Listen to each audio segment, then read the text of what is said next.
welcome to Massive Late Fee. And now your hosts, Mark and Carol.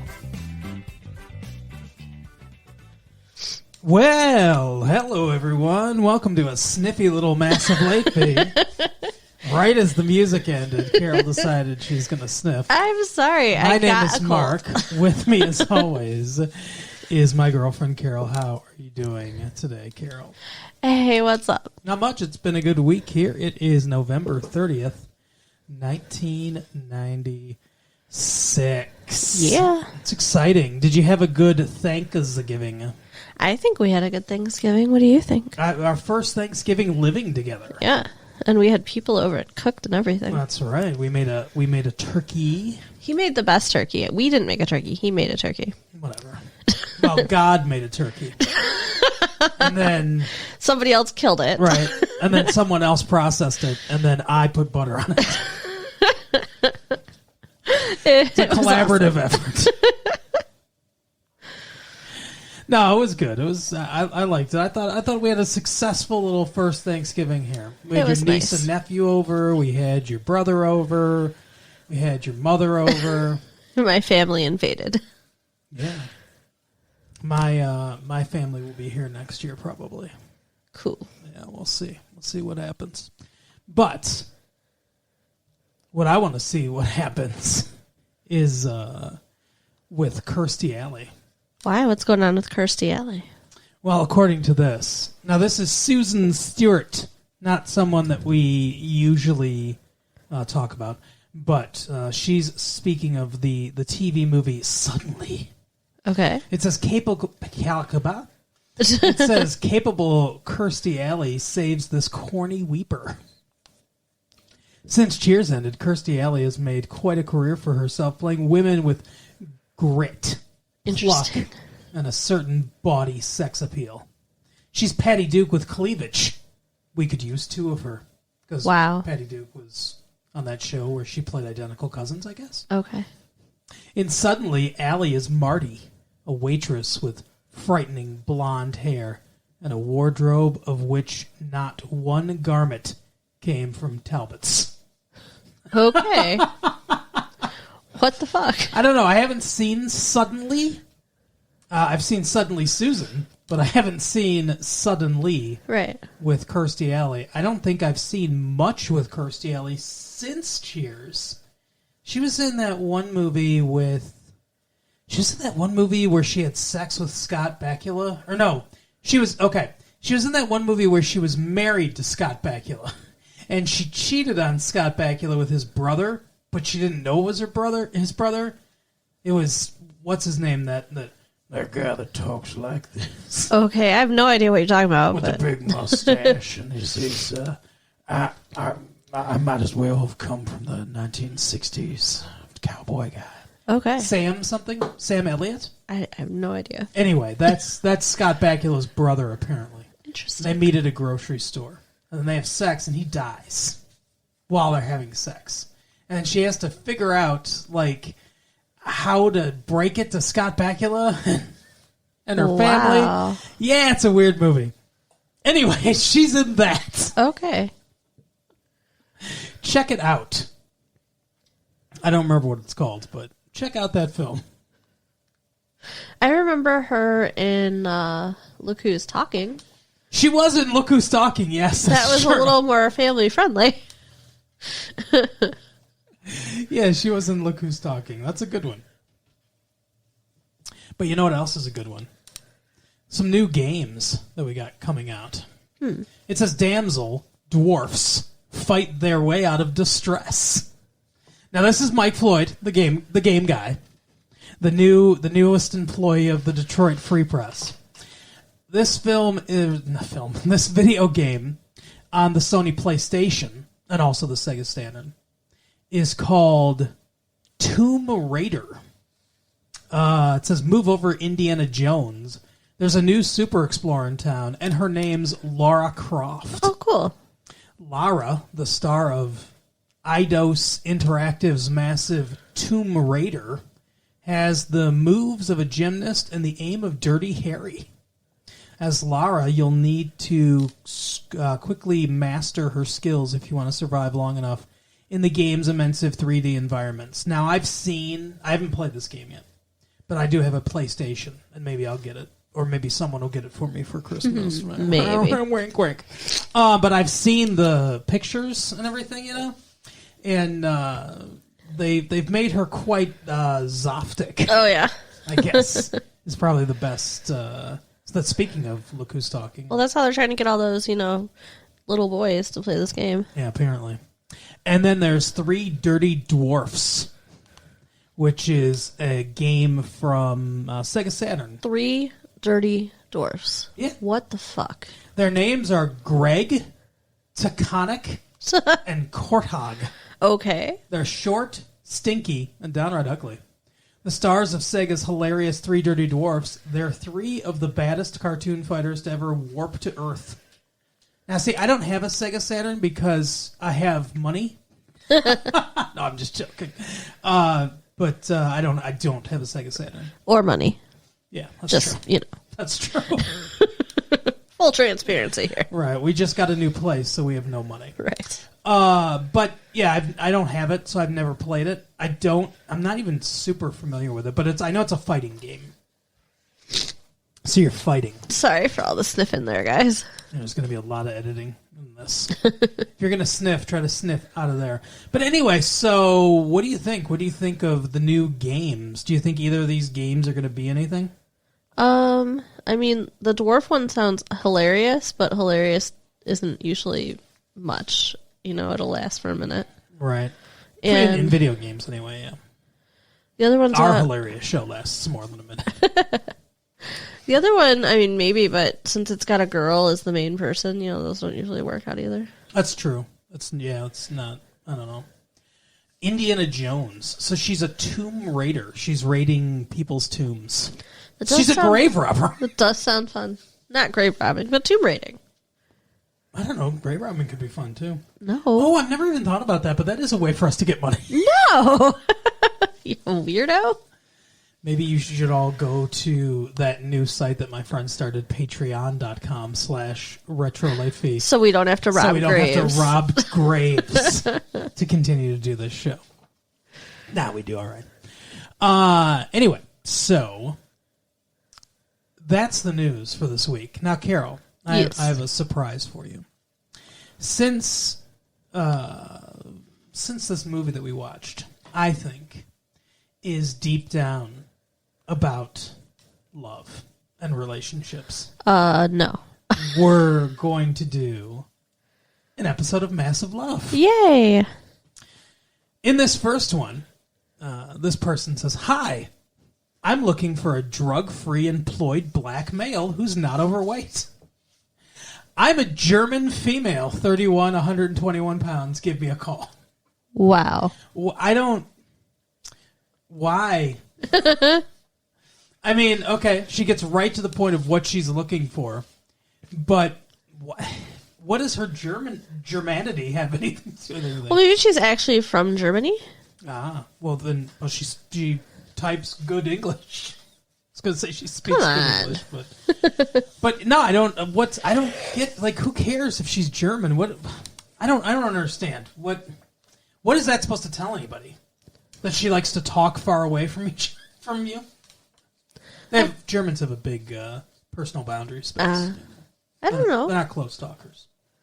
I don't really know much about She's Germans. a Fräulein. So, I mean, I get the impression that they're kind of... I'm mostly German. Cold. Stoic? Yeah. Austere. Yeah. I'm mostly German. Am I cold and austere? No, but you're only mostly German.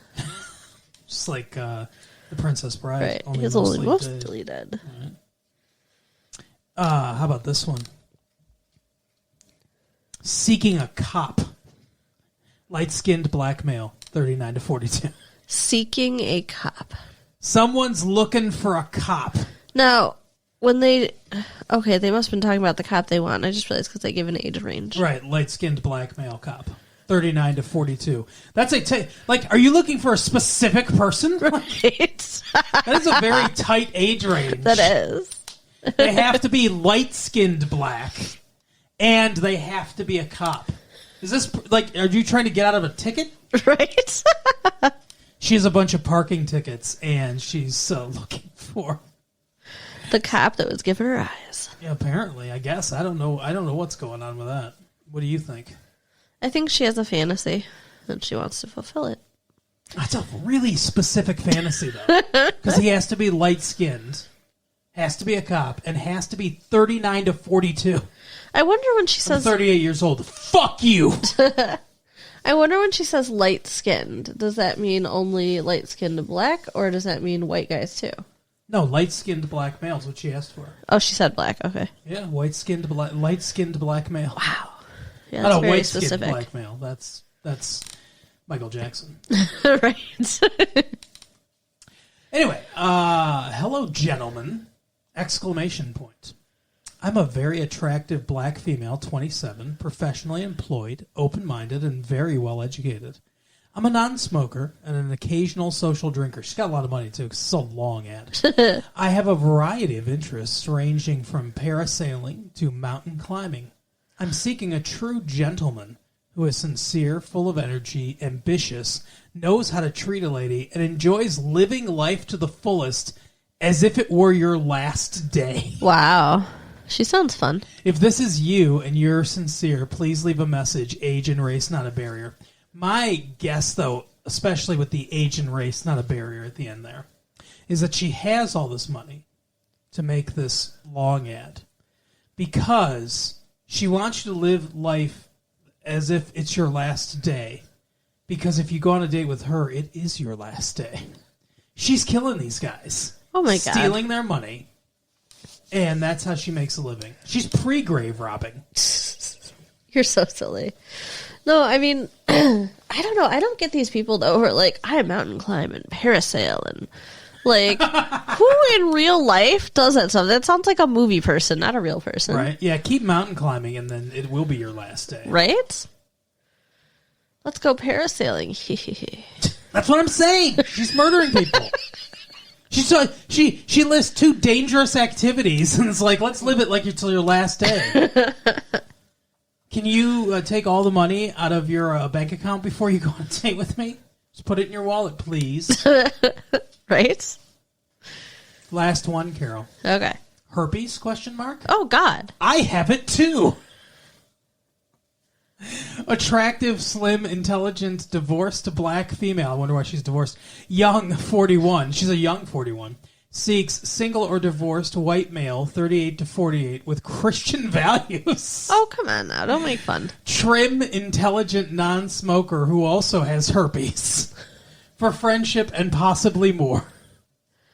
No, come on. It's commendable that she's trying to not spread her herpes to people who don't already have it. What the fuck? Well, if they already have herpes, then they don't need to worry about it. Herpes, question mark, I have it too. Carol, like, the whole point of this is to have fun with these.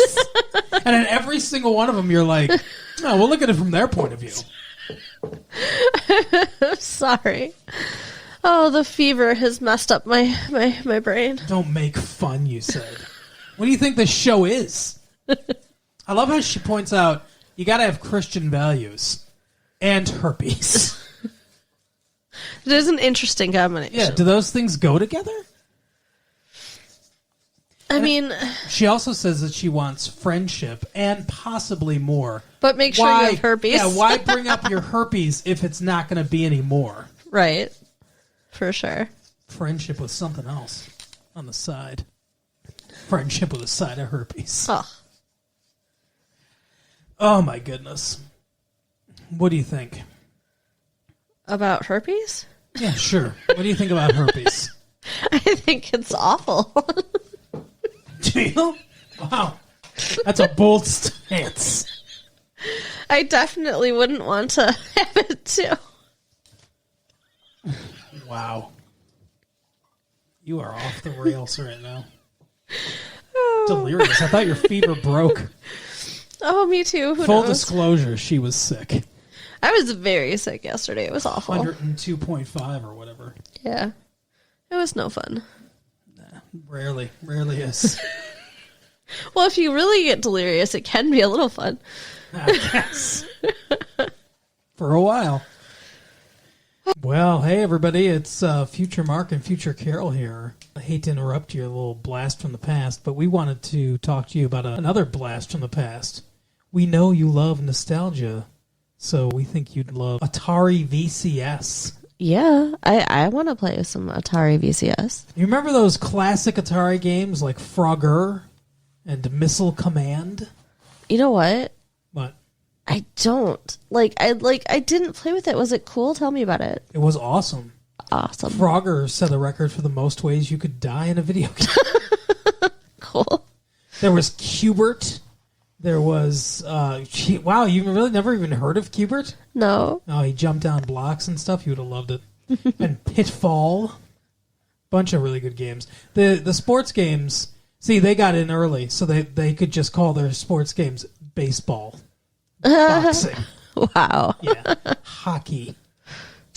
Well, now Atari returns with an all-new video game system. Play more games on Atari VCS. 100 free Atari classics, modern PC games, Xbox games, and so much more. You can also watch top movie apps like Netflix and Disney. We watch those. Yeah. Browse, shop, get work done with Chrome and Gmail. Atari VCS is the new video game system from the company that started it all. Can't get a PlayStation 5 for Christmas, guys? Right? Go get an Atari VCS because they got all the good stuff on there. Shop now at AtariVCS.com.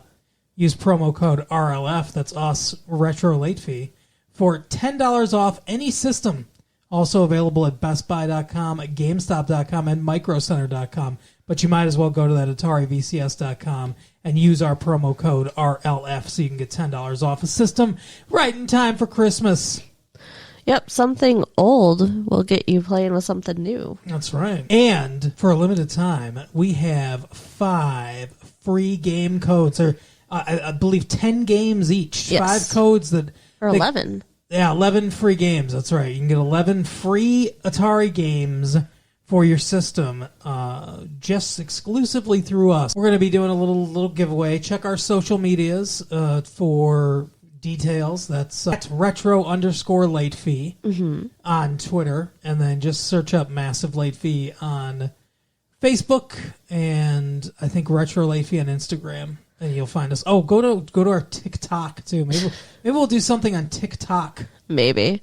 You can also check out retro_Carol on Twitter, because that's me. Yeah, that's Carol. So check us out on the social medias, and go ahead and enter our little contest. You'll find some details there, and you can win some free games. So, first go buy the system, use our code. Yeah, $10 off. Then go ahead and get in this giveaway and Absolutely. get the 11 games. It's going to be great. We will see you back to the show now, right? Right. All right, bye-bye. Bye. Anyway. Before that happened, though, we watched this really fucked up movie. We did watch. We watched a movie... starring, written, and directed by a guy named Billy Bob Thornton. Billy Bob Thornton, who you may remember from nothing. No, who you may remember from Chopper Chicks in Zombie Town. What the fuck? He was in a horrible horror movie that I saw with my friend Colin. I recognized him. I was like, oh my gosh, that guy's lost some hair, but... called Zombie Chicks Biker Chicks in Zombie Town. Chopper Chicks in Zombie Town, that's what it's called. Wow. It's when this female motorcycle gang rolls up to a town and it gets infested with zombies and they have to fight them off and everything. That sounds like some quality programming. Yeah, well, he was in that. And nothing else that I know of. I mean, I'm sure he was in other movies before this, but I don't recognize him at all. I mean, he has to have some money or connections to be able to write, direct, and star in something. He wrote, directed, and starred in this film, Sling Blade. It's kind of a weird name for this movie. Well, they could have called it Kaiser Blade, apparently. But I mean, it's only mentioned a couple times. Right at the beginning, too. And later when it comes up again, that's not the thing. No, that's not the thing. You're right. The Thing is a 1982 movie by John Carpenter, starring Kurt Russell. So this and Keith David, or David Keith. No, Keith David. Sure. It's 2 first names. It's hard to keep. So this dude. Mm-hmm. Yeah, what dude? Oh, Billy Bob Thornton. Yeah. What the hell is his character's name? Carl. Okay. So Carl is being released because he, maxed out his sentence at this. He got the high score on his sentence. And then he got released. Although he kept saying they said I'm well, so maybe they just released him. I don't know. I don't think so. That's the thing is because of what happens. Are we? I guess we're going to spoil this movie, right? So if you have not seen Sling Blade, go see it. Go to the theater. Go see because I think it's a good movie. I liked it.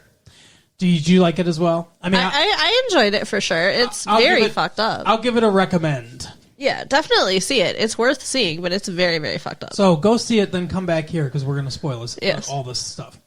So because of what happens at the end of the movie, I think if that dude that ran the place was the doctor or whatever said, he's well, he can go back in society, he ain't doing this shit again. And then what happens at the end of the movie, he would have gotten fired. Right. There would have been, something would have happened to him. Because he would have had to been held, someone would have had to been held accountable. I think what happened is that he was in there for 25 years. His 25 years ran up, like you said. He served his full 25-year sentence. And then, at the end of his 25-year sentence, they probably had some sort of, as it was coming up, they probably had some sort of thing where they were like, hey, should we release him to his own recognizance? Should we release him, to a step-down facility or I something? think you're giving them way too much credit. You think they just dumped him out? That we saw them just dump him out with nothing. He had a little bit of money. Well, maybe one outfit. The whole movie, one outfit. Maybe they just said to him, hey, you're well. It's okay. Maybe they didn't even know. But they were just like, you're good. You're good, yeah. Didn't seem like he was on any kind of medication. No. Although, given the nature of his crime, I don't think he necessarily needed to be on medication. Right, because he was mentally retarded, and he... Still is, apparently. Yeah, obviously. But... the actor's not. And what happened was his family, first of all, were very abusive and horrible, and kept him in a shed instead of in the house with them. So, he must have been born... I'm sorry. Go ahead. I was just going to say, they only fed him a few times a week, biscuits and mustard. Yeah, love it. What a combination, biscuits and mustard. He had a hole in the ground in the shed to sleep in and a couple quilts. They gave him a couple quilts, Carol. Come on. They obviously were looking out for him. They were parents of the year, though. Right. I mean, they had a premature child later that they were just throw this away. What the fuck? Yeah, they literally handed him his newborn sibling in a blanket and said, put this in the garbage. Yeah, put it in the garbage. Because I don't know why. They thought that... Here's the thing. This is what confuses me. I think the movie takes place in the modern day. Yeah. It seems to take place in 1996. Uh-huh. He was in there 25 years. That puts us in 1971. Right. When he went in. And he was 12, I think, right? Yeah. So he was born in 58. Right. So this would have been mid-60s, I guess, sure. When he was handed his brother, premature, born at home. I mean... Maybe things are different in the South. I don't know. Well, they're also in a rural town. I guess, yeah. It seems like it would have been... I mean, I know the 60s were a long time ago, but it seems like it would have been modern enough that they would have gone to a hospital. And even if they didn't, let's say they were caught by surprise because it was premature, right? Take the baby to the hospital. Were they afraid? They had this one kid, and they were that was retarded and everything. And were they no more? Yeah, we're no more kids. Maybe, or maybe the baby was malformed in some way, or and we don't know how premature it was. It could have come out making noise and moving and been alive, but no way it would survive. Maybe. He said that he felt bad about just throwing it in the trash. He's 6 at the time, by the way. So he got a shoebox, put it in the shoebox, and buried the baby. and heard it crying while he was burying it. Yeah. And then he says to the little boy that he befriends in this movie, this little fatherless child that he befriends in this movie, oh, I shouldn't have told you that, that's nothing for a kid to hear. And me, as an adult man in the theater, is like, you shouldn't have told that story to me. Right. What the fuck? And now we have shared it with all of you. You're welcome. It's like, it's a horrifying and sad and just like, there's so many things wrong with that story. It's awful. Oh my God. Everything in this movie is sad. So his parents are like the devils. Right. And he talks about how he sometimes would go to school. Not all the time. Sometimes. No, yeah. And he got bullied at school. Yeah. So the tragedy of this character, I think, of Carl, is that he has this... I mean, I know in real life it's not necessarily a fault or whatever, but that's how I'm going to describe it. So anyone that has mental handicap problems, I'm sorry. I don't mean to be politically incorrect, but it's just the easiest way to explain what I mean here. The tragedy of this character is he has this fault of mental retardation. He has this deficiency, right? Yeah. But he's not blind to that deficiency. Uh-huh. He knows. Like, he's cursed with this knowledge. He is just smart enough to understand that he's different, and there's something that is that's not like he has a challenge. You know what I mean? He understands that. He understands that he's not exactly like most other people in the world. And because he says stuff like in that part you're talking about how he goes to school sometimes, and what's he say? I love the language of this movie, like kind of how he talks. Like he's like, and like the kid says, I like the way you talk, because he does a lot of yeah. But he says something like they laid in on me, or they worked on me. Oh yeah, they made sport of me. Made sport of me. Yeah, that was it.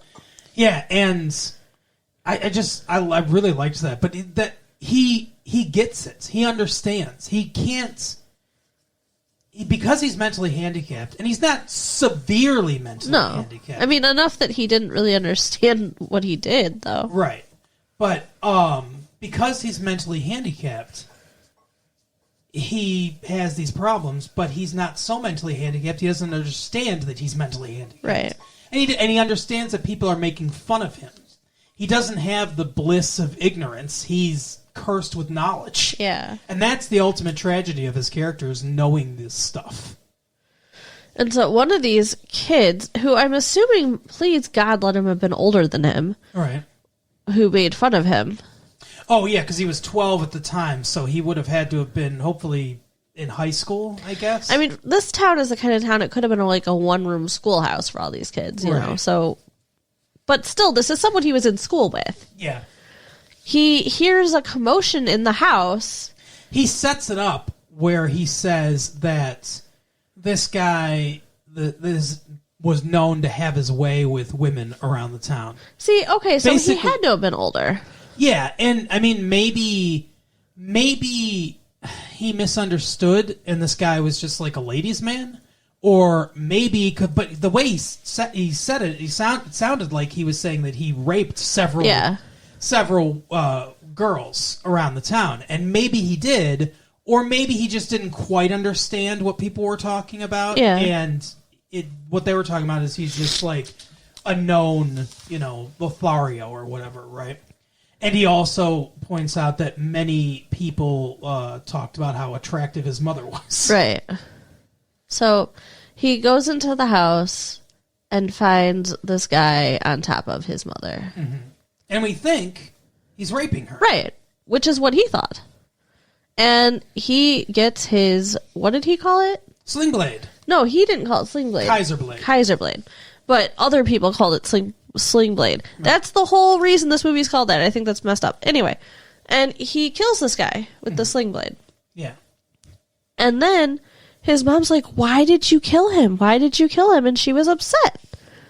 Because he wasn't raping her. Right. So then he kills her too. Yeah. He was like, well, that made me even more upset. I assume because she was having, like, she was cheating on the dad and with this guy that he hated and everything, you know? I mean, that would be upsetting, sure. And in the heat of the moment, I guess, you know, I get what's going on there. So. And, you know, his mom also horribly abusive to him. Right. Yeah, I mean, she basically threw him away into a shed. Yeah, and I mean, she's pairing biscuits with mustard. I mean, like, it's his favorite food in the world. She kind of deserves it, honestly. Yeah, so that's how he ends up in this place for 25 years. And we get all this exposition dumped on us because a reporter from a school newspaper comes in, a lady, and asks him about it. No, I thought it was when he was talking to the boy that he got into all the detail. No, it was when he was talking to the reporter. Okay. At the, like, very towards the beginning of the movie. The first thing that happens in the movie is this dude comes up to him, another patient there, and graphically tells him about how he, like, abducted and murdered and raped women. And it's very horrible and upsetting. And you want him to kill him. Right. But then they go into a room. The lighting has to be low. There's all these restrictions. And it's like, this guy's really ready, huh? I mean, it's very clear the guy is not ready. Although, like, I think it's kind of ridiculous because then they just let him out. So if he really needs all that, yeah. But he didn't need all that because he was able to function in the world for a while without anything going wrong. And honestly, when he does crack and do something wrong again, it's understandable then too. Yeah, in a way. But I think they do this for ambiance. Yeah. Because here's the thing. They do dump all this exposition on you, but it doesn't feel like you're getting exposition dumped on you. Okay. And one thing I noticed, you know, the light's very low. It's just like a key light on him, essentially, because it's a little lamp, right? And everyone else is bathed in mostly darkness. The camera is completely locked down. There is no movement. It's slightly above. It's looking at him down. It's implying the smallness of his character, I think, you know, well. But it's locked in that position. And it's still visually interesting because the character is so dynamic. Yeah. He's doing a lot of, just like you are right now. She's just rocking back and forth like I'm torturing her, like I'm holding her hostage to do this show and she's just waiting for it to be over. But he does a lot of, he's rubbing his hands. He's doing a lot of, because he's nervous. You know, he does that a lot when he's nervous in this movie. But he's rubbing his hands a lot. He's rocking back and forth. He's doing his, you know, and all that.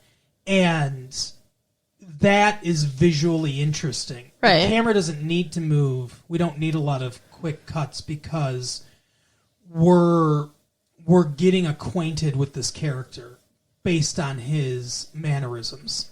And that's visually interesting. And then what he's saying is so, the way it's written is so good, and the way what he's saying is so enrapturing that it's, I mean, I felt almost hypnotized watching this. And it is kind of like that subtle movement where it's almost hypnotic. And it's a very effective scene that's just really simple. And like I said, the camera's just locked into position. He's framed up. There's nothing magical going on here, but the combination of the performance and the writing turns it into something magical, you know? And there's nothing scary about him. No, he's very nice and sweet. Everyone that meets him, besides the villain of the movie, seems to like him. They seem to think he's sweet. Even when they learn that he murdered his mother and this guy, they're all just kind of like, oh yeah, that was you. I heard about that. Well, you seem fine. Well, I mean, I think that people maybe understood because people knew what was going on in, you know, the town and maybe how his parents were treating him and all that. So. Yeah. At one point, he comes to his dad. Oh, yeah, this is a hell of a scene, too. His dad's house, and he's like, I am your son, or whatever. He's like, I don't got a son, fuck you, all this stuff. His dad also looks like he might have some mental problems. Yeah, well, maybe they all did. I mean, that kind of makes sense. Mm-hmm. And his dad was talking to himself when he walked in. Like, it seemed like he was hallucinating or something. Yeah, I don't know. Something was very wrong with his dad. But he says to him, he's like, I came here to kill you. But if you're just going to sit in that chair like a pathetic piece of shit, then I guess I don't need to kill you. Yeah, he's like, now I see you're nothing, so. Right. And then he goes to his little brother's grave that he made and, mourns him. That was sad. But yeah, I mean, like, the plot of this movie is that everyone in this movie is a tragic figure, by the way. Even the villain is kind of a tragic figure. Yeah. But and they're all misfits in some way, right? Yeah. So like he has mental problems. John Ritter plays a very kind and nice boss to the mother who is gay, and he's gay in a rural town in the South, and it's like it's known, and it's like he doesn't get murdered for it like he might have 30, 40, 50 years ago or whatever. Right. But no one likes him. He's like an outcast. He's a pariah. They don't like what he's doing. They don't approve. So he feels different. Right. And the mom is a single mother because her husband killed himself. Because he was depressed that he wasn't providing enough money. But it's like, that's not going to help. Right? I mean, like, what you did is not, unless you took a very specific life insurance out on yourself where it's like it covers headshots, self-inflicted headshot wounds. It's called the Kurt Cobain plan. Right, yeah. I don't think that one exists. Yeah, they, I guess they don't do that because they don't want to encourage people to kill themselves, right? Yeah, well, I mean, most life insurance policies will not pay out if you kill yourself. Yeah, because that's kind of like you're trying to steal it. But anyway, so he kills himself, and so she feels, kind of, left out too. I guess not quite. She's maybe the most mainstream of the characters. Yeah, but I mean, she is a single mom in a small town, so and the son is rough. Dealing with trauma and loss. Right. He talks about his dad all the time. Yeah. In so many scenes. This kid, by the way, I don't know the name of the kid, that the actor that played this kid, but this kid is phenomenal in the movie. Yeah, also he is. Holds his own with Billy Bob Thornton, who's doing just a fantastic job in this movie. But he's dealing with trauma from his dad, from the loss of his dad, and it's very, very evident that he loved his dad a lot, and that this is really badly affecting him. It's just so crappy. Like, no, for anyone with children who kills themselves just makes me mad. Yeah. Because no matter what else is going on, your kid needs you. Yeah, exactly. But anyway, so, and then there's the drunk who is dating the mom. Yeah. Who's also very prejudiced. I'm guessing racist as well. That doesn't really come up, but he hates he hates the gay guy because he's gay. He hates Billy Bob Thornton, Carl, because he's mentally retarded. He hates the kid because he thinks the kid is a pussy, as he calls him many times. Yeah. And because his dad taught him how to be a pussy or whatever. By the way, he's talking about the dead dad. Yeah. Not cool. Awful. But he's also sort of tragic because, like, he also kind of knows he's a piece of shit. Like, he gets drunk and everything. There's this scene where he gets drunk. The mom pushes him because she's, like, tells him to get out. And then he pushes her back. I mean, nothing else. Like, she doesn't have bruises or anything like that. No, like, I don't think he's been being physically abusive to her. It doesn't seem like it, but everyone thinks he's going to be because of how bad of a drunk he is, and no one likes him. Well, and he's just a jackass. Yeah, and kind of not worth a death sentence. I mean, honestly, like, if we're being real, like, right. I mean, I get exactly what's going on at the end of the movie, but, like, also it just doesn't seem like he deserved to be killed. But whatever. Well, and here's the thing, though. When that happens, it's because he's moving in. And I think that was going to change the dynamic. I think he would have started being worse and more abusive if he lived there, because then he was already acting like he owned the place when he didn't. Imagine what happens when he does. Yeah, probably. You're probably right. But he pushes her, and then the son is like, no, don't do that, and starts throwing a bunch of shit at him. And he's just like, eventually he's just like, stop. Yeah, he's like cowering on the ground. Yeah, because he's a coward, essentially. He talks a big game, but he really is a coward. And he stands up and he's like, says, he starts like apologizing and saying like, okay, I'm going to go home and because I'm drunk and, I understand I'm being an asshole and all this stuff and everything. And the kid's like, I fucking hate you. And he's like, I hate you too, you little pussy. And he's like, no, I don't. I love your mom. Like, he catches himself.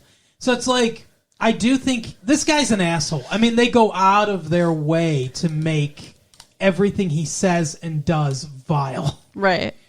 But I still do kind of see the humanity underneath a little bit, he tries, but he's just not a good person.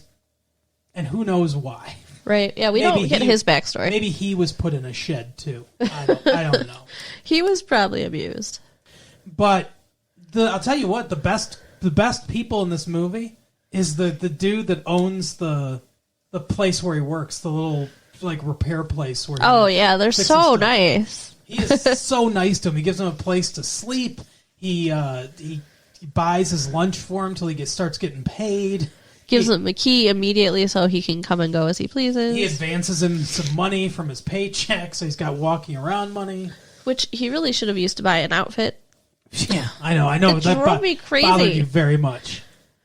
The whole movie, one pair of clothing. When did he wash it? Did he ever wash it? I don't know. Maybe he was just stinky. Maybe. He looked like it, kind of. But I don't know. Like,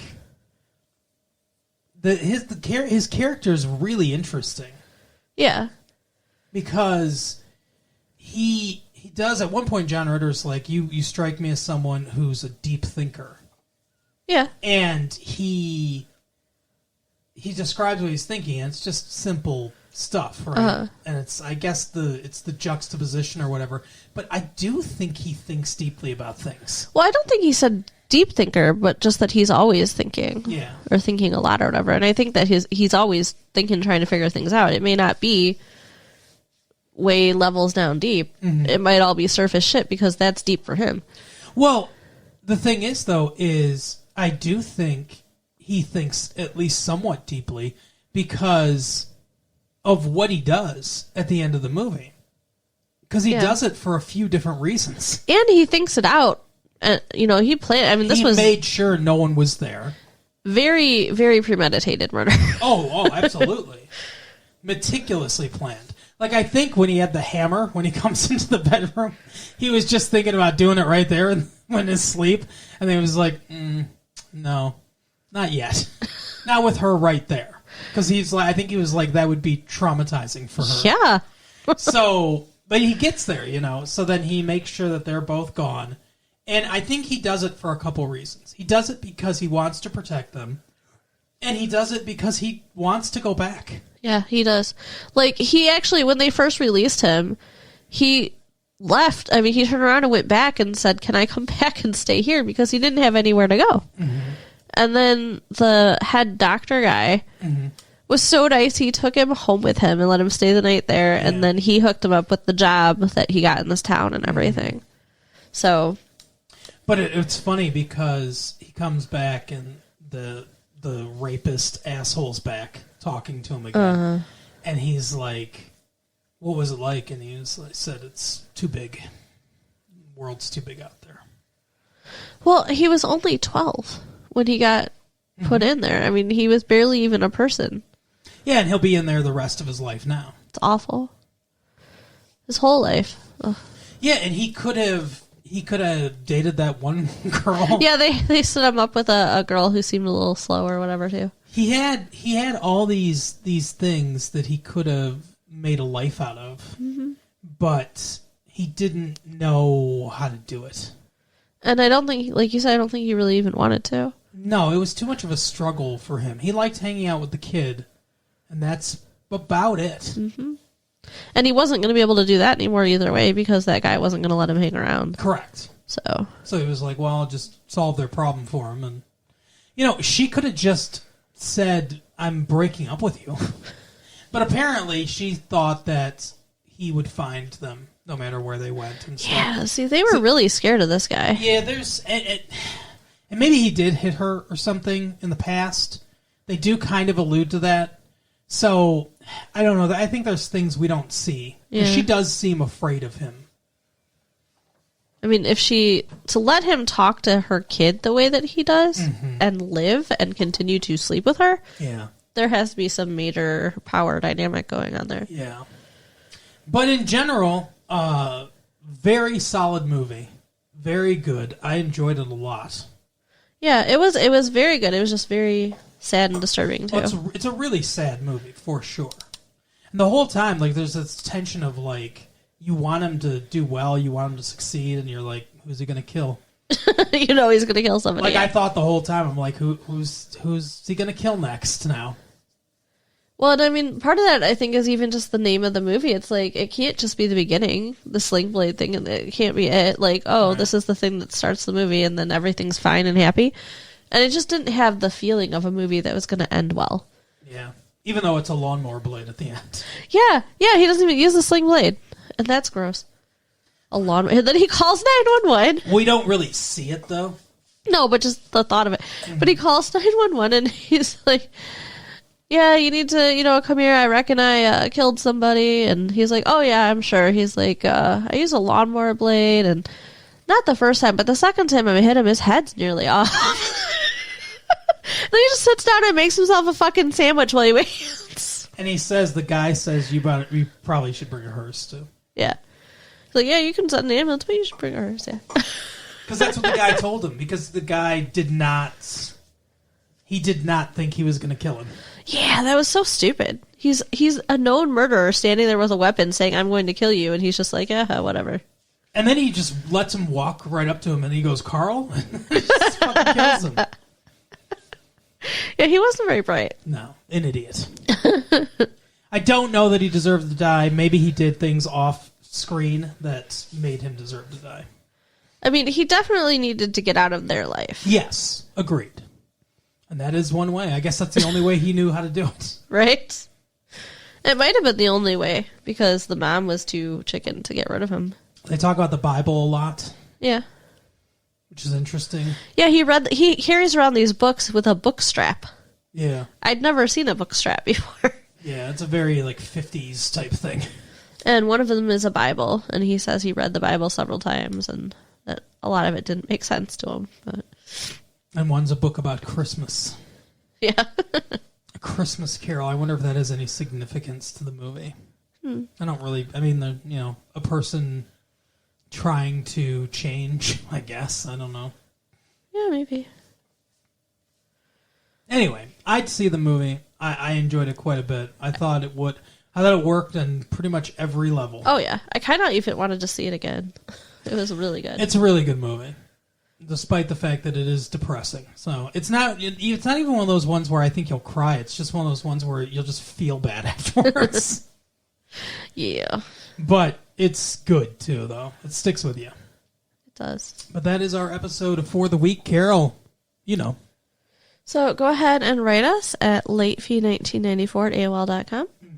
Go to our website, www.retrolatefee.com. Oh, yeah. And share the tapes with your friends. That's right. We'll see you next time. Bye. Bye.